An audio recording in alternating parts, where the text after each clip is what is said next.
నా తరఫున, తెలుగు ప్రజల తరఫున, కేంద్ర ప్రభుత్వం తరఫున హృదయపూర్వకమైనటువంటి శుభాకాంక్షలు.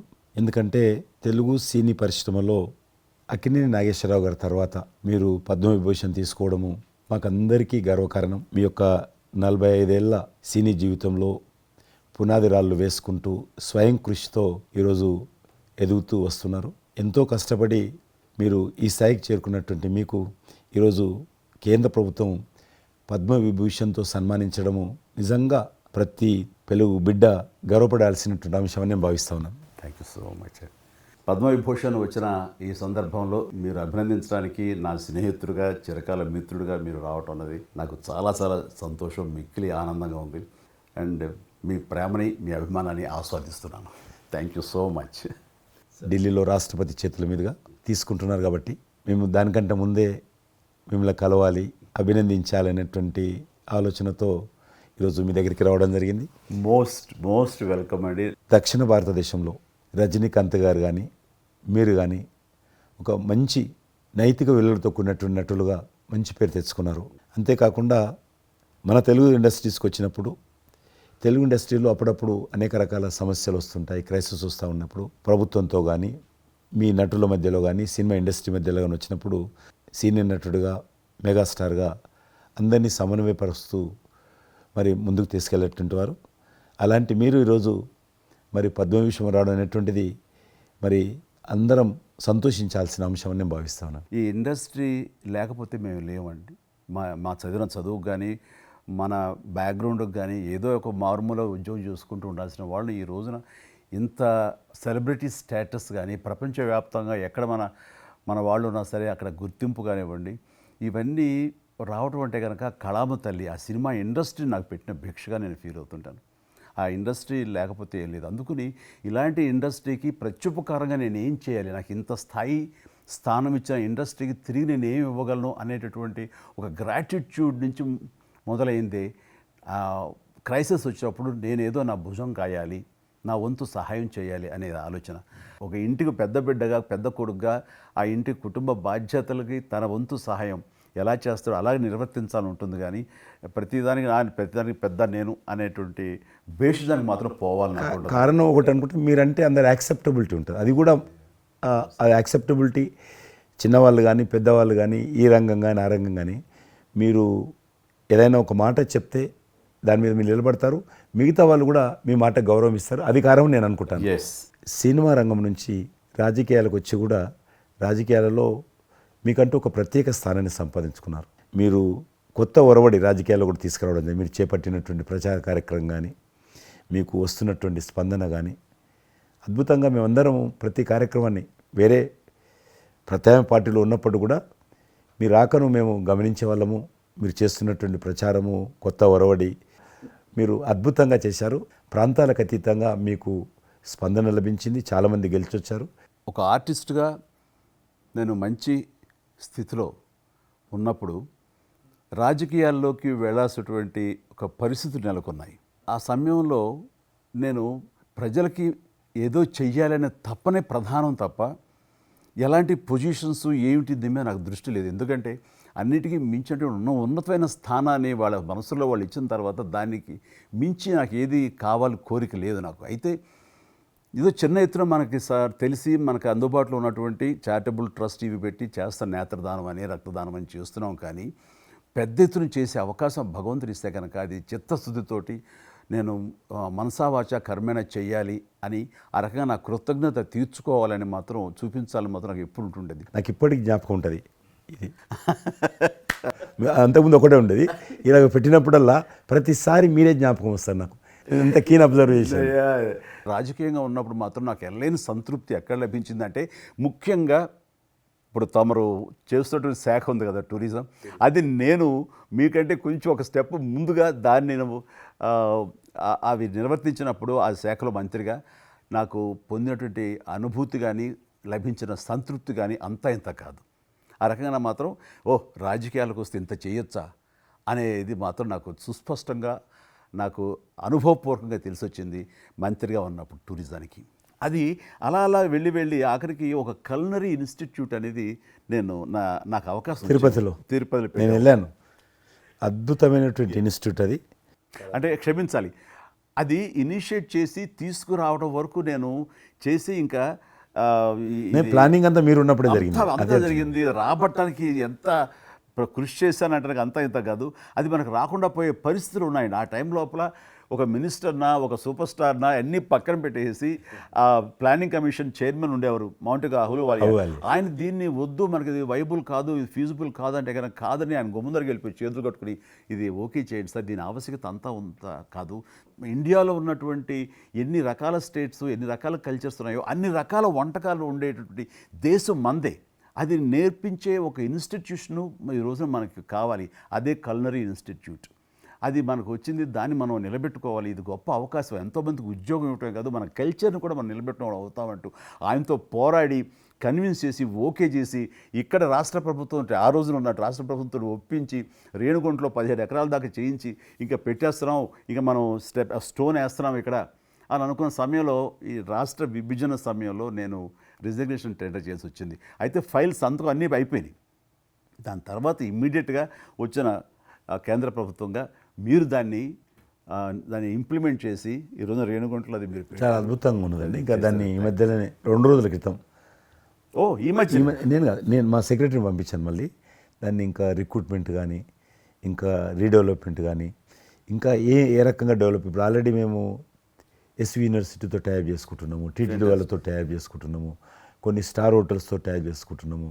ఆ రకంగా ఇంకా మీరు ఏదైతే ఆలోచన ఉండనో మీ ఆలోచన ప్రకారం దాన్ని ముందుకు ముందుకు తీసుకెళ్తాం. మీరు రాజకీయాలు ఉన్నా సినిమా రంగంలో ఉన్నా కూడా కల్మషం లేనటువంటి వ్యక్తి అని నేను భావిస్తాను. ఎవరిని పల్లెత్తు మాట అన్నారు, ఇంట్లో అన్నారు అనుకుంటే బయట అన్నారు అనుకుంటాను. పార్టీ పెట్టినప్పుడు కూడా ఎవరన్నా అక్కడక్కడ రాజకీయంగా అన్నా కానీ మీరు వ్యక్తిగతంగా అందరూ గౌరవిస్తారు ఈరోజు ఏ పార్టీలు ఉన్నప్పుడు కూడా.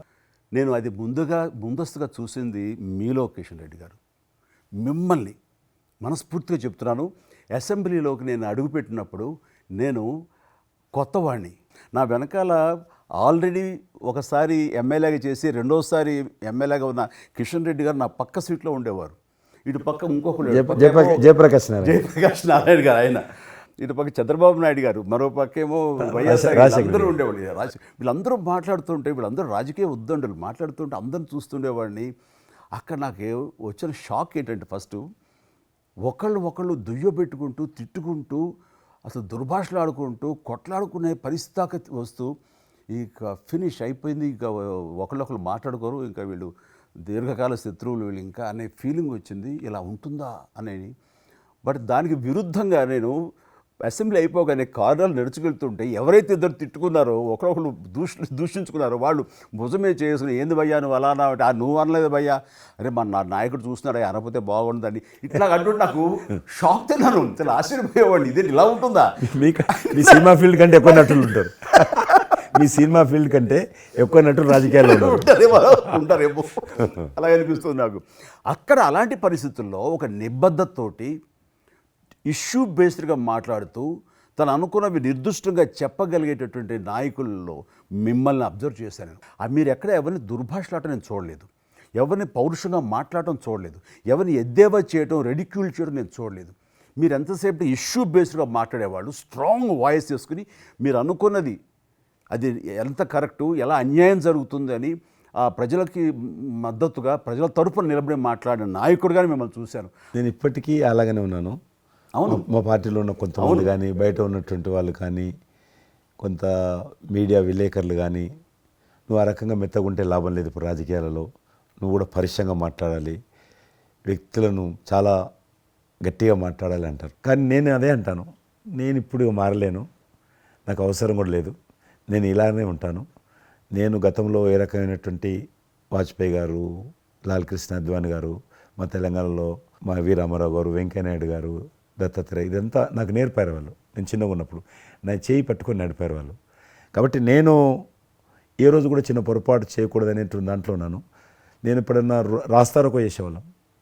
రాస్తారోకే మాకు వి రామారావు గారని సిక్కిం గవర్నర్ ఉండే ఎమ్మెల్సీ, ఆయన వెంటనే ఫోన్ చేసేవాడు. నువ్వు ఎక్కడన్నా పోతున్నప్పుడు ఎవరన్నా రాస్తారోకే చేస్తే ఒక 2-3 గంటలు ట్రాఫిక్ జామ్ అయితే నీకెంత బాధ అవుతుంది? కాబట్టి నువ్వు రాజకీయ నాయకుడు అయినంత మాత్రాన రోడ్డు ఆపేసి ప్రజలను ఇబ్బంది పెడితే ప్రజలకు మేలు చేయాలనుకుంటున్నావా, ప్రజలు ఇబ్బంది పెట్టాలనుకుంటున్నావా? ఈ రకంగా ప్రశ్నించేవాడు. నేను ఎవరైనా ముఖ్యమంత్రులది దిష్టిబొమ్మ తగలబెడితే ముఖ్యమంత్రి తగలబెట్టొద్దు, కావాలంటే గవర్నమెంట్ తగలబెట్టు, వ్యక్తి ఆ రకం చిన్న చిన్న విషయాలు నాకు ఫ్యాంటాస్టిక్ సార్. ఈ రోజుల్లో ఎంతమంది ఇలా ఆలోచించే నాయకులు ఉన్నారు, ఎంతమంది స్టేట్స్మెన్లు ఈ రకమైన సలహా ఆ తర్వాత వచ్చే యంగ్ నాయకులకి సలహా ఇచ్చేవాళ్ళు ఉన్నారు. అవన్నీ కరువడిపోతున్నాయి. ఇవన్నీ కూడా చరిత్రలో జరిగేవంట అనే స్థితిలాగా ఉంది మీలాంటి వాళ్ళు లేకపోతే కనుక. ఈరోజు మనము స్వాతంత్రం వచ్చి 75 సంవత్సరాలైంది. ఈ 75 సంవత్సరాల్లో మనం అనేక రకాలుగా అభివృద్ధి చేసుకున్నాము, ప్రాజెక్టులు కట్టుకున్నాము, ముందుకెళ్ళాము, కొంత మెరుగైనటువంటి పరిస్థితి వచ్చింది. కానీ మన తర్వాత వచ్చినటువంటి స్వాతంత్రం వచ్చినటువంటి దేశాలు కూడా డెవలప్డ్ కంట్రీగా ఎమర్జ్ అయినాయి. మనం ఇంకా డెవలపింగ్ కంట్రీ, అభివృద్ధి చెందిన దేశంగా ఎదగలేదు. కానీ దురదృష్టం ఏంటంటే మనకు టార్గెట్ పెట్టుకోలే. ఎప్పటి లోపల మనం లక్ష్యం చేరుకుందాం అనేది ఎక్కడ కూడా పెట్టుకోలేదు. ఇంకో 75 సంవత్సరాల తర్వాత ఇట్లనే ఉన్నాం అనుకో, ఇంకో 75 సంవత్సరాల తర్వాత కూడా వెనక తిరిగి చూస్తే మనం డెవలపింగ్ కంట్రీగా ఎమర్జ్ కాము. అందుకే ఈ మధ్యలో మన కేంద్ర ప్రభుత్వము ఒక టార్గెట్ పెట్టుకుంది. ఇప్పుడు కమింగ్ 25 ఇయర్స్ ప్రపంచంలో అత్యధికమైనటువంటి యూత్ పాపులేషన్ ఇండియాలో ఉంటుంది. ఎగ్జాక్ట్లీ. కాబట్టి ఈ 25 ఇయర్స్ అమృతకాలం అంటారు దీన్ని. ఎగ్జాక్ట్లీ. ప్రధానమంత్రి కూడా అప్పుడప్పుడు అంటుంటారు ఇది అమృతకాలం. కాబట్టి ఈ 25 ఇయర్స్ మన యూత్ కానీ ప్రతి ఒక్క ఫీల్డ్ కానీ మనము ఇప్పుడు సినిమా ఫీల్డ్ అందుకు సినిమా ఫీల్డ్ 2047లో ఏ రకంగా ఉండాలి, ప్రపంచాన్ని ఏ రకంగా డామినేట్ చేయాలి, అగ్రికల్చర్ ఏ రకంగా డామినేట్ చేయాలి, ఇండస్ట్రీ ఏ రకంగా డామినేట్ చేయాలి, ఎన్జిఓస్ ఏ రకంగా పనిచేయాలి, ఆర్థిక వ్యవస్థ ఏ రకంగా ఉండాలి, ఆ రకంగా ఎవరికి వారు 140 కోట్ల మంది మనం అనుకొని 2047 లోపల 100 సంవత్సరాల స్వాతంత్ర పండుగ జరుపుకుంటాము. ఆ రోజుకు మనం అభివృద్ధి చెందిన దేశంగా ఎదగాలి. ఇంకొక మాట అంటారు ప్రధానమంత్రి గారు, అప్పుడు ఏ పార్టీ ఉంటుందో అధికారం మనకు అనవసరం. అప్పుడు ఎర్రకోట నుంచి ఏ ప్రధానమంత్రి ఏ వ్యక్తి జాతీయ పతాకం ఆవిష్కరిస్తారో మనకు సంబంధం లేదు, ఎవరైనా ప్రజలు అనుకుంటారు. కానీ ఆ రోజుకు మన దేశం ప్రపంచంలో డెవలప్డ్ కంట్రీ స్థాయికి ఎదిగి 3, 4, 5 ఉంటే అట్లో మన దేశం ఉండాలి అనేది అని ఈరోజు మనం అందరం ఒక లక్ష్యంగా పెట్టుకొని ముందుకెళ్తే యూత్ ఏదైతే అంటున్నారో మీరు, ఆ యూత్ కూడా మరి వాళ్ళ జీవితం సాఫల్యం చెందినట్టు అవుతుంది. ఇప్పుడు డెవలప్డ్ కంట్రీస్లో మనది ఆర్థికంగా చూసుకుంటే కనుక ఆర్థిక వ్యవస్థగా మనది 5వ కంట్రీగా డెవలప్ అయింది. లార్జెస్ట్ ఎకానమీ ఈ మధ్య కాలంలో, ఈ మధ్య సంవత్సరాల్లో, ఒక దశాబ్ద కాలం లోపల. ఇప్పుడు వచ్చే 5 సంవత్సరాల్లో మనం థర్డ్ ప్లేస్ చేరుతాం. ఇప్పుడు యూకే లాంటి మనల్ని పరిపాలించి ఆక్రమించుకొని పరిపాలించినటువంటి బ్రిటన్ కూడా వెనకకి నెట్టేసి 5వ స్థానానికి వచ్చేసి వచ్చేటువంటి 5 సంవత్సరాల్లో ఖచ్చితంగా మనం 3వ స్థానంలోకి లార్జెస్ట్ ఎకానమీ కంట్రీగా మనం ఎమర్జ్ అవుతాం. 100%. అవన్నీ ఇప్పుడు జరుగుతున్నటువంటి ఈ యొక్క డెవలప్మెంట్స్, ఈ ఆర్థిక సంస్కరణలు ఇవన్నీ చూస్తుంటే ఖచ్చితంగా ఆ రోజు ఎంతో దూరం లేదు మీరు చెప్పినట్లుగా. మీ తెలిసి మధ్యలో G20 సమావేశాలు నిర్వహించినప్పుడు నేను మీతోటే మాట్లాడాను. శ్రీనగర్ అంటే ఎట్లా ఉండనో పరిస్థితి తెలుసు. ఈ టూరిజం మినిస్ట్రీకి 4 మీటింగ్లు అవుతాయి. ఒక మీటింగ్ అక్కడ పెట్టాలని నిర్ణయించుకున్నప్పుడు ప్రధానమంత్రి అన్నారు, సినిమా ఫీల్డ్ మీద చర్చించండి, ఎందుకంటే సినిమా ఫీల్డ్ ఎక్కువగా షూటింగ్లు చేసేవాళ్ళు. మేము చిన్నగా ఉన్నప్పుడు జమ్మూ కాశ్మీర్ వెళ్ళలేదు ఎవరం కూడా, కానీ దేశంలో ఉన్నటువంటి కోట్లాది మంది కాశ్మీర్ అందాలను చూశారు సినిమాల కారణంగా. ఎవరు పోలేదు అక్కడికి, కానీ చూశారు. కాబట్టి ఆ సినిమా ఫీల్డ్కి సంబంధించినటువంటి సెషన్ పెట్టాలి మీరని చెప్పి ప్రధానమంత్రి గారు చెప్పి ఆయన ఆదేశించిన తర్వాత ఈ సినిమా ఫీల్డ్కి సంబంధించి అన్ని దేశాలకు సంబంధించినటువంటి ప్రముఖులందరినీ కూడా ఆహ్వానించాం. అప్పుడు మేము మీటింగ్ పెట్టాలంటే పాకిస్తాన్ అన్ని దేశాలకు లెటర్స్ రాసింది, చైనా లెటర్స్ రాసింది, టెర్రరిస్ట్ ఆర్గనైజేషన్స్ అన్నీ కూడా హెచ్చరించాయి. జమ్మూ కాశ్మీర్కి వస్తే Kashmir is a disputed place అది, కాబట్టి ఎవరు రావద్దు, వస్తే మాత్రము ఏమైనా అవుతే మాకు సంబంధం లేదని పాకిస్తాన్ కూడా అందరూ హెచ్చరించారు. బట్ ప్రైమ్ మినిస్టర్ చెప్పాడు, ఎట్టి పరిస్థితుల్లో మీటింగ్ పెట్టి తీరాలి, నువ్వు నాకు అనవసరం, నీకేం కావాలో నేను అన్ని ఏర్పాటు చేస్తాను. ఆ తర్వాత నేను మీతో మాట్లాడి ఆ రోజు అప్పుడే కాశ్మీరు అనగానే మీరు కాశ్మీరు లోయల్లో కన్యాకుమారి ఇలాంటి సాంగ్స్ ఎన్నో మాకు గుర్తుకొచ్చినాయి. అలాంటిది మళ్ళీ మీరు మీ పార్టిసిపేషన్ ఉంటే బాగుంటుంది అనుకున్నప్పుడు ఆ టైంలో నేను రాలేని పరిస్థితిలో రామ్ చరణ్ వస్తే బాగుంటుంది, అతను RRR సినిమా ఆస్కార్ అవార్డు తోటి తను మంచి ఆస్కార్ అవార్డు వచ్చింది, బాగుంటుంది ప్రధానమంత్రి గారు చెప్పాను. అప్పుడు అందరూ ఫారినర్స్ డెలిగేట్స్ అందరూ కూడా ఏ సినిమా సాంగ్ అది నాటు సినిమా డాన్స్ చేశారు అక్కడ. ఎవరు మన కొరియన్ మినిస్టర్.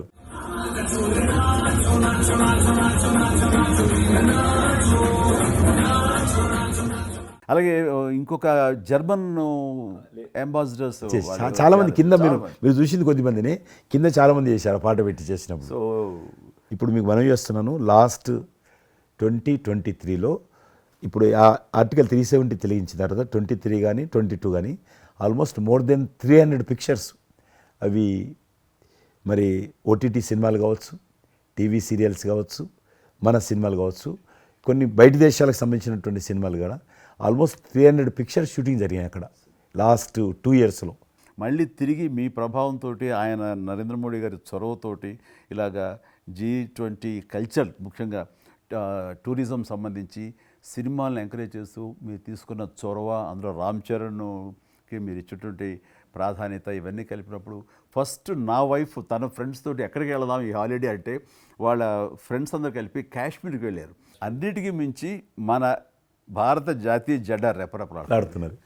మీకు తెలుసలేదు, మా పార్టీ తరఫున మాకు మురళీ మనోహర్ జోషి గారు ఉండేవారు, పార్టీ అధ్యక్షుడు అద్వానీ గారి తర్వాత. ఆయన కన్యాకుమారి నుంచి కాశ్మీర్ వరకు యాత్ర తీసాము. ఏంటో తెలుసా డిమాండ్? అక్కడ శ్రీనగర్లో జాతీయ పతాకం ఎగరడం, దానికోసం ఉద్యమం. చూడండి, ఒక జెండా ఎగరడం కోసం. ఆడికి మిలిటరీ మధ్యలో, పోలీస్ ఫైరింగ్ల మధ్యలో ఒక జెండా, మేము జమ్మూ కాశ్మీర్ కానీ ఆపేశారు మమ్మల్ని. అక్కడ నుంచి మిలిటరీ విమానంలో తీసుకుపోయి ఆయన ఒక్కరిని అక్కడ జెండా ఎగిరినట్టు చేసి మళ్ళీ తీసుకొచ్చారు. దల్ లేక్ అని ఉంది అక్కడ, ఉన్నది కదా. మొన్న 15th ఆగస్ట్, ఇంతకుముందు 15th ఆగస్ట్ ఏదైతే మనము 70 సంవత్సరాల పండుగ జరుపుకున్నాము, 50,000 మంది అమ్మాయిలు అబ్బాయిలు స్కూల్ పిల్లలు అందరూ చేతులలో 3 రంగుల పతాకాలు పట్టుకొని దల్ లేక్ చుట్టూ ఊరేగింపు చేశారు. అది మార్పు. ఇంకొకటి నాకు సంతోషం ఏంటంటే, మీరు రాజకీయాలకు రాకముందే మీకంటూ ఒక ప్రత్యేక స్థానం సర్వీస్ యాక్టివిటీలు, చిరంజీవి చారిటబుల్ ట్రస్ట్ చాలా పెద్ద ఎత్తున చేయడం అనేటువంటిది నిజంగా అది చాలామందికి ఆదర్శమైంది.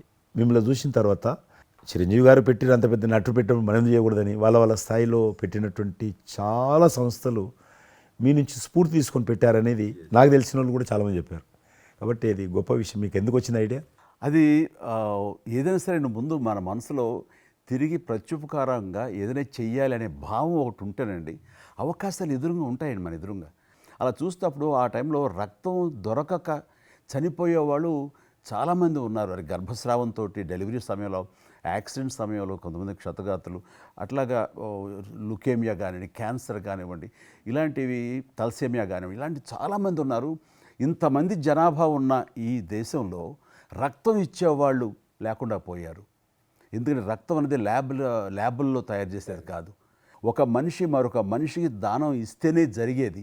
సో ఆ మాత్రం ఆల్టర్నేటివ్ లేదు, ప్రత్యామ్నాయం లేదు. సో ఇది కేవలం మంచి మనసుతోటి ఉండేవాళ్ళు ఇచ్చేదే.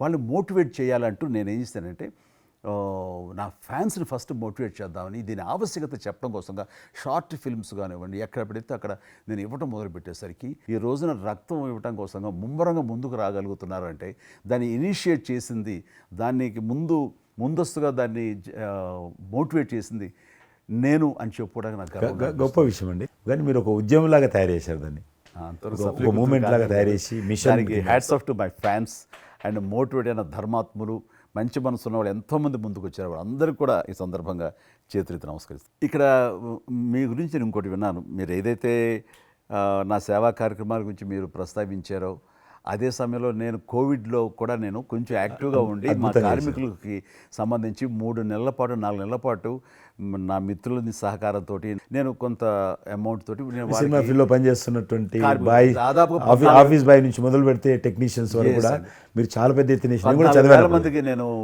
గ్రాసరీస్ ఇవ్వగలిగాను వాళ్ళకి బయటికి రాని పరిస్థితిలో. బట్ అదే పరిస్థితిలో మీరు దేశవ్యాప్తంగా మీరు ముఖ్యం ఇక్కడ మన రాష్ట్రానికి సంబంధించి తెలంగాణలో మీరు ఫ్రంట్ లైన్లో ఉండి ప్రతి వాళ్ళని పరామర్శిస్తూ, ప్రతి హాస్పిటల్కి వెళుతూ ఎవరైతే ఆ రోజున ఫ్రంట్ లైన్ హీరోస్ ఉన్నారో వాళ్ళందరినీ పరామర్శిస్తూ మీరు అద్భుతంగా పెద్ద ఎత్తున చేశారు. అదే కాకుండా మన ఇండియా లెవెల్లో మీరు corona command control room, corona command control room మీకు మీ ఆధ్వర్యంలో జరిగింది. అప్పుడు మీరు చేసిన సేవల గురించి దేశం ప్రస్తావించారు. అంటే అప్పుడు నోడల్ మినిస్ట్రీ హోమ్ మినిస్ట్రీ ఉండింది. ఏమైనా డైరెక్షన్స్ దేశానికి ఇవ్వాలన్నా, రాష్ట్ర ప్రభుత్వాలకు ఇవ్వాలన్నా, లాక్డౌన్ ఎక్కడ పెట్టాలి, ఎక్కడ పెట్టకూడదు, ఎప్పుడు పెట్టాలా, లాక్డౌన్లో ఏ స్థాయికి వెళ్ళాలా అన్నీ కూడా హోమ్ మినిస్ట్రీ ఇచ్చేది. నేను అప్పుడు హోమ్ మినిస్ట్రీలో ఉన్నాను. ప్రజలకు రోజువారీ అవసరమైనటువంటి 24 మినిస్ట్రీస్ ముగ్గురు జాయింట్ సెక్రటరీస్ ఒక్కొక్క మినిస్ట్రీ నుంచి 8 గంటల చొప్పున హోల్ నైట్ టు డే 24/7. 24/7 ఆ బ్యాచ్ కరోనా కంట్రోల్లో కూర్చోవాలి. ఆ రకం కూర్చున్నప్పుడు దానికి యాజ్ ఎ మినిస్టర్గా నన్ను ఇన్ఛార్జ్ పెట్టారు ప్రధానమంత్రి గారు, అమిత్ షా గారు. చాలా అద్భుతంగా నేను కూడా ఆల్మోస్ట్ 1.5 మంత్ ఆఫీసులోనే పడుకున్నాను.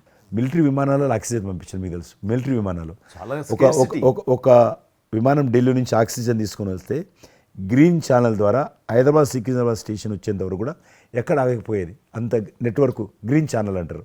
ఆ రకంగా విమానాల ద్వారా నేను గాంధీ హాస్పిటల్కి ఆల్మోస్ట్ 12 సార్లు పోయాను లోపలికి. ఎవరైతే వెంటిలేటర్ మీద పేషెంట్స్ ఉంటారో నేను బుక్ ఒకటి ప్రింట్ చేశాను. వెంటిలేటర్ మీద పేషెంట్ దగ్గరికి వెళ్ళి దగ్గరగా మాట్లాడాను. దేవుడి మీద భారం ఇచ్చి తిరిగాను. ఆ రకంగా ఎందుకు వెళ్ళానంటే ఏదో పబ్లిసిటీ కోసం కాదు. డాక్టర్లు పనిచేస్తున్నారు, ఆడ నర్సులు పనిచేస్తున్నారు, మోరల్ సపోర్ట్ ఇవ్వడం కోసం. ఆడ శానిటేషన్ సిబ్బంది పనిచేస్తారు, క్లీన్ చేయడం. వాళ్ళు పనిచేస్తున్నప్పుడు మనం వాళ్ళని గాలికి వదిలేసి మీరు పని చేయండి, మేము రాజకీయ నాయకులము, మేము ఇళ్ళల్లో ఉంటాము, మేము రాము అని కూడా దాన్ని తట్టి నేను లోకల్గా ప్రజాప్రతినిధిని, ఎంపీని అని చెప్పి మా ఇంట్లో భయపడుతున్నా, అందరూ భయపడుతున్నా. ప్రెస్ వాళ్ళందరూ వచ్చేవాళ్ళు. ప్రెస్ వాళ్ళందరినీ గేట్ కాడ బయట మెయిన్ గేట్ కాడ ఆపాడు. ఇక నేను పోయేవాడిని, మొత్తం చూసేవాడిని. ఆ సూపరింటెండెంట్ కూడా నాతో పాటు లోపలికి వచ్చేవాడు ధైర్యం చేసి నేను వెళ్ళినప్పుడు. ఆ రకంగా పూజారులు ఉంటారు దేవాలయాలలో. పూజారులు కూడా చాలా పేదవాళ్ళు ఉంటారు, మీకు తెలుసు. వాళ్ళకు దేవాలయాన్ని క్లోజ్ అయినాయి కదా. ఆ టైంలో పూజారులందరికీ గ్రాసరీస్ పంపించడము, మీలాంటి వాళ్ళ దగ్గర పెద్దవాళ్ళ దగ్గర సాయం తీసుకొని మా కార్యకర్తలకు పంపించడము, పోలీస్ స్టేషన్లో పోలీసుకు పంపించడము, హోంగార్డ్స్ పంపించడము. ఈ రకంగా నేను కూడా కొద్దిగా గొప్ప చేశాను. ఇక్కడ మా వాళ్ళతోటి కలిసి నా కాన్స్టిట్యున్సీ చూసి ఈవెన్ నా పార్టీలో ఉన్నటువంటి నాకు పనిచేసినటువంటి పేద కుటుంబాల కార్యకర్తలకు కూడా గ్రాసరీస్ పంపించాను నేను. ఆ రకంగా కూడా వర్కౌట్ చేశాను. మీ కుటుంబంలో కూడా చాలామంది మీకు బంధువులు సినిమాలు వచ్చారు. అందులో ఇద్దరు ప్రముఖంగా మీ అబ్బాయి చరణ్ గారు కావచ్చు, మీ సోదరుడు పవన్ కళ్యాణ్ గారు కావచ్చు. వాళ్ళిద్దరిట్లో మీకు నచ్చిన సినిమా ఏముంటుంది? పవన్ కళ్యాణ్ సినిమాల్లో నాకు తొలి ప్రేమ ఒకటి చాలా ఇష్టం, బద్రీ ఇష్టం, అలాగే జల్సా అనే ఇంకో సినిమా, అత్తారింటి దారేదైతే చాలా నేను చూశాను అది. అవి తను చేసినవి సినిమాలైనా అన్నీ కూడాను అద్భుతమైన సినిమాలే, 1-2 తప్ప. అండ్ చరణ్ రెండో సినిమా మగధీర నభూత నా భవిష్యత్. మీరు అసెంబ్లీలో నాకు వచ్చి చెప్పారు, ఏది మగధీర రిలీజ్ అయిన రోజు ఉన్నారు మీరు, జ్ఞాపకం ఉందో లేదు మీకు? కరెక్టే కదా, మీరు షేర్ చేశారు. చాలా బాగా నడుస్తుంది మా అబ్బాయిది, మంచి అదే టైంలో మీరు అసెంబ్లీలో కూడా చెప్పారు మాకు, మామూలుగా మాట్లాడుతున్నారు, మగధీర చాలా అద్భుతంగా వచ్చింది చిరంజీవి అని. మీరు ఎంత సంతోషపడిపోయారో. మీకు రాజకీయంగా మీ తదనంతరం లేదా మీతో పాటు మీ బంధుగణంలో కానీ మీ బంధువులో కానీ మీరు ఎంకరేజ్ చేసిన మీ శిష్య వర్గంలో కానీ ఎవరైనా ఉన్నారా? అంటే నేను మా కుటుంబం నుంచి ఎవరిని ప్రోత్సహించలేను. ఎవరన్నా ఇష్టం ఉంటే వాళ్ళు రావాలి ఫ్యూచర్లో, నేను ప్రోత్సహించలే ఎవరిని కూడా. నాకు పార్టీలో గ్రూప్ అంటూ లేదు. అందరూ పార్టీ కార్యకర్తలందరూ నా గ్రూపే, పార్టీయే నా జెండా. ఆ రకంగా నేను ఎవరిని వ్యక్తిగతంగా నా మనిషిని ప్రోత్సహించుకోవడము, లేకపోతే మా కుటుంబ సభ్యులను ప్రోత్సహించడం అనేటువంటిది, ఎవరైనా రాజకీయాలు అంటే వాళ్ళ స్వేచ్ఛ, మనం బలవంతంగా తీసుకొచ్చి నిలబెట్టారు అనేది నేను జనరల్ కూడా అనుకోలేదు ఇప్పటివరకు అయితే. ఈ ఫ్యూచర్ ఏమైతే చెప్పలేను ఇప్పటికైతే. మీరు ఒక గ్రూపు, నా కార్యకర్తలు నా గ్రూప్ అని మీరు అంటే నాకు ఒక విజువల్, ఒక ఫోటోగ్రాఫ్ గుర్తుకొస్తుంది. మీరు వైట్ హౌస్ ముందు మీరు కొంతమంది కార్యకర్తలు అలా ఉన్నారు, కానీ వాళ్ళు నిశ్చితంగా చూస్తే నరేంద్ర మోడీ గారు ఉన్నారు ఆ టైం లోపల. మీకు అప్పటి నుంచి కూడా నరేంద్ర మోడీ గారితో సత్సంబంధాలు ఉండేవా? అద్వానీ గారు ప్రెసిడెంట్ ఉన్నప్పుడు 1994లో నేను అప్పుడు యూత్ వింగ్లో పనిచేస్తున్నాను. American council of young political leaders, అది యుఎస్ గవర్నమెంట్ ఏజెన్సీ. వాళ్ళు ఏం చేసేవాళ్ళంటే కొన్ని ముఖ్యమైనటువంటి దేశాల నుంచి అప్పుడప్పుడు యూత్ డెలిగేషన్, పొలిటికల్ పార్టీకి సంబంధించినటువంటి యూత్ డెలిగేషన్, యంగ్ లీడర్స్ అంటారు, యంగ్ లీడర్స్ని పిలిచి మా దేశం ఏ రకంగా అభివృద్ధి చెందుతుందో మీరందరూ చూసి మీరు మీ దేశాల్లో మాకు దేశం గురించి ప్రచారం చేయాలి, వాళ్ళ కాన్సెప్ట్ అది. అద్వానీ గారు ముగ్గురిని సెలెక్ట్ చేశారు.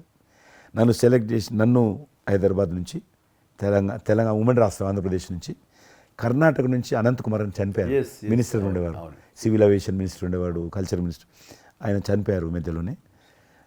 అక్కడ గుజరాత్లో ఆర్గనీ పార్టీకి సెక్రటరీ ఉండేవాడు నరేంద్ర మోడీ గారు, అప్పుడు మినిస్టర్ కాదు ఇంకా మా ముగ్గురిని సెలెక్ట్ చేసి ఢిల్లీకి పిలిచాడు. పిలిచి ఇట్లా మీరు పార్టీ తరఫున పోవాలి అని చెప్పి, నన్ను కూడా నువ్వు పోవాలన్నప్పుడు నాకు పాస్పోర్ట్ లేదు, నాకు చాలా చిన్న ఏజీ, ఫ్లైట్లో మొదటిసారి పోయినా నేను. తొందర రమ్మంటే మా పార్టీ ఫ్లైట్ టికెట్ ఇస్తే పోయాను. మాట్లాడినాక వారు చెప్పారు మీరు ముగ్గురు అని కూర్చున్నాక ఇంటి ముందోటి కటింగ్ షాప్ ఉంది. నరేంద్ర మోడీ గారి గడ్డ ఉంది, నాకు గడ్డ ఉంది, చిన్నోని. మీరు ఇద్దరు క్లీన్ షేవింగ్ చేసుకురా అన్నాడు. నరేంద్ర మోడీ ఇంటి మా అమ్మ పోయిన క్లీన్ నాకు చూపించాలన్నాడు. మళ్ళీ వచ్చి మళ్ళీ పోయి క్లీన్ షేవింగ్ చేసుకొని నరేంద్ర మోడీ గారు మేము ఇద్దరం, ఎందుకనంటే అయినా మీరు పార్టీ రిప్రజెంట్ చేయడం లేదు, మీరు ఇండియాని రిప్రజెంట్ చేస్తున్నారు, టైంకి రావాలా, టైం పోవాలని చెప్పి మమ్మల్ని పంపించిన తర్వాత నరేంద్ర మోడీ గారు మీరు చూడండి ఆ ఫోటోలో ఆయన సంఖ్య ఒక బ్యాగ్ ఉంటుంది. ఆ బ్యాగులో పుస్తకము పెన్ ఉంటుంది. మేము రాజులాగా పుస్తకం లేదు, పెన్ లేదు, మేము పోతుంటే అందులో భాగంగానే వైట్ హౌస్ లోపల రాణించేవాళ్ళు చాలా దూరంకి వెళ్ళి, కానీ చూపించేవాళ్ళు బయట ఉండే కొంత అమెరికా ఇది వైట్ హౌస్ అక్కడ కనిపిస్తుంది, అందులో అది ప్రెసిడెంట్ రూము, ఇక్కడ కనిపిస్తుంది కిచెను, ఇది కాన్ఫరెన్స్ హాలు. బయట నుంచి అందరు చెప్పేటోళ్ళు చాలామంది ఉండేవాళ్ళు. అదే నేను చూస్తాను. గైడర్స్ టూరిస్ట్ గైడ్స్ ఉంటారు కదా, వాళ్ళు చాలామంది అక్కడ పోతే చెప్పేవాళ్ళు. ఆ రకంగా అక్కడ దిగినటువంటి ఫోటో అది. ఎందుకు రిలీజ్ చేశానంటే ప్రధానమంత్రి గారు అయిన తర్వాత నాకు ఫోన్ చేశాడు, కిషన్ ఏమన్నా మీ దగ్గర ఫోటోలు ఉన్నాయా? ఆయన దగ్గర లేవు పాపం. ఓకే, నాకు ఫోన్ చేశాడు. నేను ఎమ్మెల్యే క్వార్టర్స్లో అవన్నీ ఫోటోలు తీసినాక ఇంత కట్ట ఉండే కానీ అన్నీ అంటుకొని ఒకటి మనకు తెలియదు కదా, మొత్తం పాడిపోయినాయి. 8 ఫోటోలు దొరికినాయి. అందులో ఏదో ఒకటి దొరికింది, బోటు థమ్స్అప్ తాగుతూ. అప్పుడు థమ్స్అప్ తాగొద్దని కూడా తెలియదు, ఇది మల్టీనేషనల్ కంపెనీ అటువంటి ఏం లేదు అప్పుడు. బోట్ నడిపిస్తున్న ఫోటో ఇవన్నీ కూడా కొన్ని దొరికితే పంపించాను. ఆయన ఏ వైట్ హౌస్ ముందు అయితే నేను ఫోటో దిగాను గేట్ కాడ, ఈరోజు అదే వైట్ హౌస్ ఆహ్వానం మేరకు వైట్ హౌస్ లోపలికి వెళ్తున్నానని ఆ ఫోటో రిలీజ్ చేశాడు. Excellent experience. ప్రైమ్ మినిస్టర్ ఆ ఫోటో అప్పుడు బయటకు వచ్చింది. ఆ ఫోటో బయటకు వచ్చింది. ఆ రోజు ప్రైమ్ మినిస్టర్ గారు అయిన తర్వాత అమెరికాకి వెళ్తున్న రోజు రిలీజ్ చేసిన ఫోటో అది. మీరు మాకు ఒక మాట ఇచ్చారు, మీరు మన ఆఫీస్ ఏదైతుందో టూరిజం ఆఫీసు ఢిల్లీలో నేను వస్తాను, మన ఇద్దరం ఒకసారి ఎందామని అన్నారు. కానీ మీ ఒత్తిడి కారణంగా మన ఒత్తిడి కారణంగా జరగలేదు. ఇంకా అది రేపు ఎలక్షన్స్ తర్వాత మళ్ళీ అది చెప్పలేము కాబట్టి అది నేను చెప్తున్నాను, మీరు అక్కడే ఉంటాను, వస్తాను. అది కాకుండా మీరు నాకు ఇంకా జ్ఞాపకం, ఆఫీస్లో ఉన్నప్పుడు నాకు గర్వం ఫీల్ అవుతాను. ఎందుకంటే మీరు పెట్టిపోయినటువంటి ఫోటోలు, ఇండియాకి సంబంధించినటువంటి టూరిజం డెస్టినేషన్ యొక్క ఫోటోస్ ఏవైతున్నాయో అవి ఇంకా ఆ రకంగానే ఉన్నాయి. నేను అడిగాను ఎవరు పెట్టారంటే చిరంజీవి గారు పెట్టారంటారు. డ్రైవర్ కూడా మీకైతే డ్రైవర్ ఉండను, అతను ఇప్పుడు నా దగ్గర ఉన్నాడు, రణధీర్. మీకు నా చెప్తుంటాడు, సార్ మై చిరంజీవి సాబ్ కभी మై సాబ్ డ్రైవర్, మై చలాయితా ఉనకా గాడి ఢిల్లీ మే, అది ఆప్కు మై చలా రూమ్ సాబ్ అంటాడు. ఇంకా ఉన్నాడు పాపం. చాలా సీనియర్ అండి అతను, చాలా మంచోడు. మన ఉమ్మడి ఆంధ్రప్రదేశ్ ఉన్నప్పుడు మనం ఇండియాలోనే మనమే ఆరోగ్యశ్రీని ప్రారంభించామన్నది నాకు తెలిసినటువంటి వాస్తవం. ఆ తర్వాత మిగతా రాష్ట్రాలు కూడా వ్యాపించింది అనేది చాలా ఇది. అలాంటి ఆరోగ్యశ్రీకి కిషన్ రెడ్డి గారే ఆద్యులు, అంకురార్పణ చేసిన వాడు అని బయట బాగా వినికిడి ఉంది. ఆ తర్వాత ప్రభుత్వాలు పికప్ చేసాయి. అది ఎందుకు, ఎలాగా, అది మీరు ఎట్లా ఇనిషియేట్ చేశారు ఆరోగ్యశ్రీ అనేది? 2004 నేను ఎమ్మెల్యే అయినప్పుడు పేరున్న మందకృష్ణ మాదిక్ గారు, ఆయన వాళ్ళకు సంబంధించినటువంటి ఎస్సీ వర్గీకరణ మీద పోరాటం చేస్తూనే సామాజిక సమస్యల మీద కూడా పోరాటం చేసేవారు. దివ్యాంగులకు పెన్షన్ పెంచాలని ఆయన తిరుగుతున్నప్పుడు ఈ అనేక జిల్లాలలో గుండె జబ్బులు ఉన్నటువంటి పిల్లలు జన్మించేవాళ్ళు. వాళ్ళకు ఆ రోజు ఒక ఆపరేషన్ చేయాలంటే 10 లక్షలు, 12 లక్షలు, 13 లక్షలు అయ్యేది. పేదవాళ్ళకి అది అవకాశం ఉండేది కాదు. చాలామంది చనిపోయేవాళ్ళు కూడా. అప్పుడు రాజశేఖర్ రెడ్డి గారు ముఖ్యమంత్రిగా ఉన్నారు. మేము ట్యాంక్ బండ్ కింద అంబేద్కర్ భవన్ ఉంది, అక్కడ మీటింగ్ పెట్టుకున్నాము. ఒక 3000 మంది పసిపిల్లలు వాళ్ళ తల్లిదండ్రులు వచ్చారు. మీటింగ్ అయినాక ఆ మీటింగ్లోనే ఒక అబ్బాయి చనిపోయాడు. ఇప్పుడు ఏం చేయాలి సేమ్ అబ్బాయి అంతే వచ్చాడు, చిన్న పసిబాబు అందే వచ్చాడు, అబ్బాయి చనిపోయాడు. మేము ఏం చేసినాం, నేను మందకృష్ణ గారు కలిసి, నేను కూడా ఉద్యమానికి వెళ్ళాను. ఆ అబ్బాయి డెడ్ బాడీ పట్టుకొని అంబేద్కర్ ట్యాంక్ బండ్ నుంచి అంబేద్కర్ విగ్రహం దగ్గరకు వచ్చాం. మాతో పాటు ఆ పసిపిల్లలందరినీ తీసుకొచ్చాం. 3000 మంది పసిపిల్లలు అంబేద్కర్ విగ్రహం, ట్యాంక్ బండ్ అంబేద్కర్ విగ్రహం మొత్తం ఆ పిల్లలు వాళ్ళ తల్లిదండ్రులు కూర్చున్నాం, డెడ్ బాడీ పెట్టుకొని కూర్చున్నాం. ఎట్టి పరిస్థితుల్లో రాష్ట్ర ప్రభుత్వము వీళ్ళందరూ కూడా ఉచితంగా చిన్నపిల్లలందరూ కూడా ఆపరేషన్ చేయించాలి, ప్రైవేట్ హాస్పిటల్లో కానీ ఎక్కడైనా వాళ్ళ ఇష్టం చేయించాలి, వీళ్ళ ప్రాణాలు కాపాడాలని డిమాండ్ తోటి కూర్చున్నాం. 11 గంటలకు కూర్చున్న తర్వాత రాజశేఖర రెడ్డి గారు దురదృష్టం ఆ రోజు ఢిల్లీకి వెళ్ళిపోయాడు. ఢిల్లీలో ఉన్నాడు. బట్ ఢిల్లీ నుంచే ఫోన్లో మాట్లాడాను నేను. మాట్లాడి నేను తర్వాత ఆలోచిస్తాం, మీరు అట్లా చేయొద్దు, ఎందుకంటే మమ్మల్ని లాఠీ చేయడానికి వీలేదు, పసిపిల్లలు, గుండె జబ్బులు ఉన్న పిల్లలు, మమ్మల్ని నెట్టేయడానికి వీలేదు పోలీసులో కూడా విచిత్రమైన పరిస్థితి, ఆందోళన, ఉద్యమం చేస్తున్నాం మేము, చాలా డెడ్ బాడీ పెట్టుకొని ఉన్నాం, ఏం చేయాలో పోలీసులకు తోచది. ముఖ్యమంత్రి గారు అన్నప్పుడు రాజశేఖర గారు మా మెడ మీద కత్తి పెట్టి మీరు ఈ రకంగా దబాయిస్తున్నారు, ఏమని అనుకోండి సార్, మీరు కృష్ణ గారు చాలా గట్టిగా ఉన్నారు, ఏమని అనుకోండి, మీరు ఎట్టి పరిస్థితుల్లో ఇది చేయాలని చెప్పి మేమిద్దరం కదలాలి. రాత్రి ఆల్మోస్ట్ 10 o'clock మళ్ళీ ముఖ్యమంత్రి గారు ఫోన్ చేసి, మీరు మాట చెప్పడం కాదు, ఆర్డర్ రావాలను, వీళ్ళందరికీ ఫస్ట్ మేము రాష్ట్ర ప్రభుత్వం తరఫున గుండె జబ్బులు ఉన్నటువంటి పిల్లలందరికీ ఎంత డబ్బైనా ఖర్చు అయినా సరే మేము ఆపరేషన్ చేయిస్తానని చెప్పి ఢిల్లీ నుంచి మాట ఇచ్చి ఆర్డర్ తీసి మా చేతులు పెట్టినాక మేము పిల్లలందరినీ తీసుకొని వెళ్ళిపోయినాం. ఫస్ట్ పిల్లలు వాళ్ళ తల్లిదండ్రులు. ఆ తర్వాత మళ్ళీ ముఖ్యమంత్రి గారు వచ్చిన తర్వాత మళ్ళీ మీటింగ్ పిలిచాడు మమ్మల్ని. పిలిచి ఈ రకంగా చేయడం తప్ప, మీరు నన్ను బెదిరించారు, బ్లాక్మెయిల్ చేశారు, ఆర్డర్ చేశారు, ఏమని అనుకోసారి మేము ప్రజల పిల్లల ప్రాణాలు కాపాడడం కోసం చేశాం తప్ప మీకు వ్యతిరేకంగా కాదు, ఇంకొకరు కాదు. అందులో బాబు చనిపోయాడు. తర్వాత ముఖ్యమంత్రి ఆలోచన చేసి డాక్టర్లను పిలిచి ఎట్లా చేద్దాము, అప్పుడు సర్వే చేయించాడు. వాళ్ళు గ్రామ పంచాయతీలో సర్వే చేస్తే 2 లక్షల మంది పిల్లలు ఉన్నారు ఒక్క ఆంధ్రప్రదేశ్లోనే. ఉభయ రాష్ట్రాల్లో గుండెకు జబ్బు హోల్ ఉండి పుట్టినటువంటి వాళ్ళు 2 లక్షల మంది పిల్లలు ఉన్నారు. ఇంతమందికి నేను ఎట్లా చేస్తా అది ఇదని మళ్ళీ సర్వే వచ్చిన తర్వాత వెరిఫికేషన్ వచ్చిన లిస్ట్ తీశాడు, అంచనా వచ్చిన తర్వాత అప్పుడు ఆయన ఇన్సూరెన్స్ ఏదైనా చేద్దామా అని, ఆయన డాక్టర్ కదా ఒరిజినల్గా, ఆయన డాక్టర్ వృత్తి, చదువుకున్నది MBBS అయినా, ఆయనకి ఈ విషయం బాగా తెలుసు కాబట్టి ఏం చేద్దామని ఆలోచన చేసి అప్పుడు ఇన్సూరెన్స్ పథకం ఆ పిల్లల కారణంగా, గుండె జబ్బులు ఉన్నటువంటి పిల్లల కారణంగా ఆ 2 లక్షల మందికి పిల్లలు ఇన్సూరెన్స్ చేయాలన్న వచ్చినటువంటి ఆలోచనే ఈ ఆరోగ్యశ్రీ పథకం. అలా మీరు ఇనిషియేట్ చేసినటువంటి ఈ ఆరోగ్యశ్రీ కానివ్వండి, ఇది నిజంగా ఇలాంటి సామాజిక స్పృహ అనేది రాజకీయంగా ఆలోచిస్తే వచ్చేది కాదండి. ఇది మానవతా విలువలతోటి, మానవత్వంతో ఆలోచించారు కాబట్టి ఈ రోజున అది సఫలీకృతం కాగలిగింది. భారతదేశంలోనే అది ఒక అందరూ ఆచరించేటువంటి గొప్ప పథకం అయింది. అది ఎంతమంది లబ్ధి పొందుతారో వాళ్ళందరూ బ్లెస్సింగ్స్ మీకు ఉండాలి. అసెంబ్లీలో ఉండగా నాకు ఒక రిప్రజెంటేషన్ ఇచ్చారు. ఈ హోమ్ గార్డ్స్ గురించి మీరు తీసుకున్న శ్రద్ధ ఆహ్వానించిన మీరు పడ్డ తపన కానీ అంతా ఇంత కాదు. అండ్ అది మీరు ఈ రోజున వాళ్ళకి ఏదైనా లబ్ధి చేకూరిందంటే దానికి కూడా నాంది పలికిన వాళ్ళు కిషన్ రెడ్డి గారు. 3,000 జీతం ఉండేది సార్ వాళ్ళకు, కుటుంబము.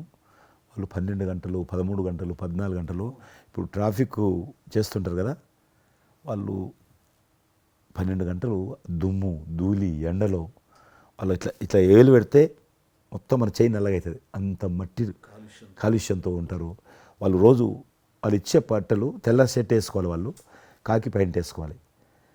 ఉదయం వేసుకునే షర్టు 2 గంటలలో కలర్ మారిపోతుంది. మనం ఇచ్చేటువంటి 3,000 రూపాయలు అలా డ్రెస్ ఉతకడానికే సరిపోతుండే. అందుకే కిషన్ రెడ్డి గారు మీరంటే ఎందుకు గౌరవం అంటే, మీరు రాజకీయ లబ్ధి గురించి ఎప్పుడు చూసేవాళ్ళు కాదు, మీ కాన్స్టిట్యున్సీకే పరిమితమైన మీరు ఎప్పుడు కాదు, విస్తృతంగా అందరికీ లబ్ధి చేకూరే విధంగా తీసుకున్నారు. కాబట్టి అలాంటి మీకు ఆ బలం, మీ వాయిస్కి ఆ స్ట్రెంగ్త్ అలాగా, ఎందుకంటే మీ ఆశయంలో ప్యూరిటీ ఉంది, మీ ఆశయంలో చిత్తశుద్ధి ఉంది మీ ఆచరణలో. కాబట్టి మీలాంటి నాయకుల వల్లనే అవుతుంది ఏదైనా సరే. జనవరి 22 నాడు నేను టీవీలో చూశాను, మీరు అయోధ్యలో రామమందిర నిర్మాణంలో మీ దగ్గర కెమెరాలు పెట్టడము, మీరు కామెంట్ చెప్పడము, మిమ్మల్ని పిలవడము, మీరు పోవడము, మీరు ఆ రోజు టీవీలో దేశమంతా అన్ని టీవీలు మాట్లాడాయి. మీకు మీరు ఏ రకంగా ఫీల్ అనిపించింది మీకు? అది హనుమాన్ని ప్రార్థించే ఆయన మా కులదైవంగా చూసిన మాకు రామచంద్రుడు ఆ నామమే మాకు ఒక రకమైన గొప్ప స్ఫూర్తి మాకు. అలాంటి రాముడు మమ్మల్ని ఆహ్వానించినట్టుగా అనిపించిందండి. అది అక్కడ 500 సంవత్సరాలుగా ఎన్నో అక్కడ ఉన్నటువంటి ప్రాబ్లం అనేది అది సునాయాసంగా చేయటం అన్నది అది ఆయన వల్లనే అయ్యింది, నరేంద్ర మోడీ గారు తలుచుకోబట్టి అయ్యింది అనేది. అలాంటి దానికి మేము ఆహ్వానించబడటం అనేది అది మేము చూసుకున్న అదృష్టం, మా పుణ్యం. చాలామంది అందరము భయపడ్డాం ఏమైపోతుందో దేశంలో, గొడవలు అయితే మత కళాలు జరుగుతుందేమో. కానీ అదృశ్యం ఏంటంటే ముస్లింలు కూడా చాలామంది Yes. సానుకూలంగా ఇక్కడ నేను ఒక విషయం చెప్పాలి. నేను రామ మందిరం నుంచి నా హోటల్ ఉంది అక్కడ. ఆ హోటల్కి వెళ్ళడానికి నేను కారు హైర్ చేసుకున్నాను మా ఫ్యామిలీ.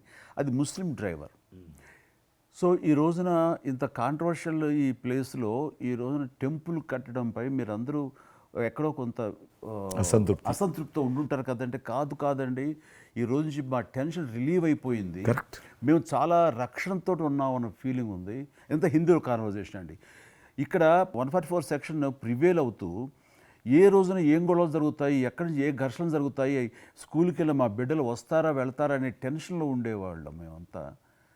అండ్ అలాంటి ఘర్షణలో వాళ్ళు ముస్లిమ్సా లేకపోతే హిందూసా అని ఏం చూడరు కదండి, ఎవరు అందరూ సఫరర్సే. అలాంటి పరిస్థితులు ఇప్పుడు నెలకొన్న సమయంలో ఎలాంటి గొడవలు లేకుండా ముందు ఒక నిర్ణయం తీసేసుకున్నారు. ఎస్, రామ మందిరం కట్టేసారు, అయిపోయింది. ఇక్కడి నుంచి లిఫ్ట్ చేసేసారు 144 సెక్షన్, ఇంకేం లేదు, అన్నీ సజావుగా సాగిపోతాయంటే మాకు సెక్యూర్డ్ ఫీలింగ్ వచ్చింది, మా బిడ్డలకు రక్షణగా ఉంది, మాకు ఇంకేమీ కాదన్న భరోసా వచ్చింది మాకు. వీఆర్ సో హ్యాపీ అని ఒక ముస్లిం సోదరుడు అన్నారు. ఇప్పుడు అదే మీరు ప్రస్తావిస్తున్నారు. ఇప్పుడు చాలామంది ముస్లిమ్స్ వెళ్తున్నారు చూడడానికి, దర్శనం చేసుకోవడానికి. ఒక అమ్మాయి అయితే బాంబే నుంచి నడుచుకుంటూ వచ్చింది, 22nd చేరుకుంది అక్కడ అమ్మాయి. ఓకే, నేను ఉన్నాను వెనకనే ధైర్యాన్ని ఇచ్చేటువంటి మన ప్రధాని గారు, ఈ భారత ప్రభుత్వం ఇవన్నీ కలిపి దోహదపడ్డాయి. అందుకని ఆయన ఒక మాట అన్నారు అయోధ్య టైంలో, మొన్నటిదాకా టెంట్లో రాముడిని చూసాం, ఇంకా రావుడికి ఆ పరిస్థితి లేదు, ఆయన ఒక పర్మనెంట్ స్ట్రక్చర్లో ఉంటాడు అని అన్నప్పుడు అందరూ మంచి రెస్పాన్స్ ఇచ్చారు, బాగా రెస్పాండ్ అయ్యారు. అట్లాగా ఈ రోజున ఆయన తీసుకున్న ప్రతి కార్యక్రమం కూడాను ఒక మత సామరస్యాన్ని సూచిస్తుంది. దానికి నేను ఒక్క విషయం కూడా చెప్తాను, మీరు చెప్పారు కదా, నేను ఎలక్షన్ ప్రచారానికి 2019లో కానీ అంత ముందుగానే వెళ్ళేవాడిని. డిఫరెంట్ రీజన్స్ మా పార్టీకి సంబంధించి కావచ్చు, ఇతరత్ర కావచ్చు. మేము వెళ్తున్నప్పుడు ముస్లిం సమాజాన్ని బస్తీలు కూడా వస్తాయి కొన్ని. మేము ఎంత మైకులు పెట్టుకొని డ్రమ్ కొట్టుకుంటూ పోయినా కూడా ఒక్కరు కూడా బయటకు వచ్చేవాళ్ళు కాదు. ఇప్పుడు పరిస్థితి త్రిపుల్ తలాక్ అని ఒకటి ఉండేది, అది ముస్లింలో ఒక సాంప్రదాయం. అది ఏదైనా భర్త కోపం వచ్చినా 3 సార్లు తలాక్ అంటే ఆడబిడ్డ ఇంటి నుంచి వెళ్ళిపోవాలి. 3 సార్లు అంటే తలాక్ అంటే వెళ్ళిపోవాలి. అయితే దాన్ని మోడీ గారు త్రిపుల్ తలాక్ సిస్టాన్ని చట్టం చేసి ఇది చేయడానికి వీల్లేదు, ముస్లిం మహిళలకు కూడా హక్కులు ఉంటాయి అని చెప్పి ఆయన చేశాడు. అప్పుడు కూడా చాలామంది భయపెట్టించారు, మత కళాలు జరుగుతాయి, అట్లా చేయొద్దు, నువ్వు ముస్లిం పర్సనల్ విషయాల్లో మీరు జోక్యం చేసుకుంటున్నారంటే ఆయన చాలా వివరంగా చెప్పాడు. ఈరోజు నువ్వు ఒక భర్తగా నీ భార్యకు తలాక్ అని ఇచ్చేసి పంపించేస్తున్నావు. రేపు నువ్వు తండ్రి అవుతావు. తండ్రి అయిన తర్వాత కూడా మీ అల్లుడు నీ కూతురుకు తలాక్ తాగని విడాకులు ఇచ్చి పంపిస్తే అప్పుడు నువ్వు ఎంత బాధపడతావు? కాబట్టి ఏ తండ్రి అయినా సరే అట్లా ఉంటుంది. కాబట్టి ఇది ఈ రకమైనటువంటి ఉండకూడదని చెప్పి ఆయన త్రిపుల్ తలాక్ రద్దు చేస్తే, నేను ప్రచారానికి వెళ్తున్నప్పుడు అంతకుముందు బయటకు వచ్చేవాళ్ళు కాదు. ఉదాహరణకు నేను ఇట్లా పోతున్నాను అనుకోని, రోడ్డు రథం మీద నేను పోతుంటే ఇటు సైడ్ నుంచి ఒక ముస్లిం అలా భార్యను కూర్చొని పెట్టుకొని మోటార్ సైకిల్ మీద నడుపుకుంటూ వచ్చేవాడు. ఇప్పుడు ఏం చేస్తున్నంటే భర్తకు చూడకుండా వెనుకున్నటువంటి భార్య పరద లేపి ఇట్లా నాకు ఊపుతున్నచ్చి, ఇది నేనే సాక్ష్యం, అంత మార్పు వచ్చింది. కట్టన్స్ ఓపెన్ చేసి బస్తీలలో ఇండ్ల ముందుకు వెళ్తుంటే ముస్లిం ఆడబిడ్డలు వచ్చి, మాతృమూర్తులు వచ్చి, తల్లులు వచ్చి చేతులు ఊపుతున్నారంటే నిజంగా సంతోషం.